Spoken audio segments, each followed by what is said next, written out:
Fake नरेटिव्हची factory अजून संपली नसल्याचं सांगत मुख्यमंत्री देवेंद्र फडणवीस यांनी विरोधकांवर निशाणा साधलाय। पुढील काळात विरोधक फेक नरेटिव्ह तयार करतील असं फडणवीस म्हणाले।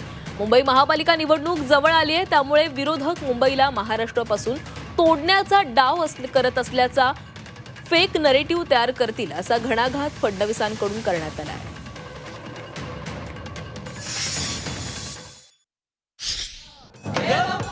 फेक नरेटिव्ह तयार करणारी फॅक्टरी अजून संपलेली नाही। वेगवेगळ्या पद्धतीनं ही फॅक्टरी काम करते।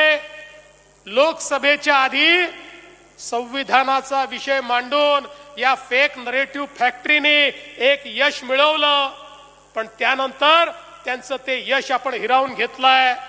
पण आज वेगवेगळ्या पद्धतीनं हे लोक रोज नवीन फेक नरेटिव्ह तयार करतात। महानगरपालिकेच्या निवडणुका जवळ आल्या आहेत, जिल्हा परिषदेच्या निवडणुका जवळ आल्या आहेत, पंचायत समिती नगरपालिकेच्या निवडणुका जवळ आल्या आहेत।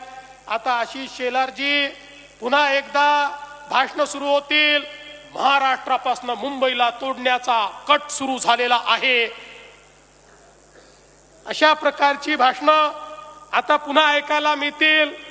मी त्यांना सांगू इच्छितो, तुमच्या मध्येही ताकद नाही आणि कोणाच्या बापातही ताकद नाही की मुंबईला महाराष्ट्रापासून वेगळं करतील।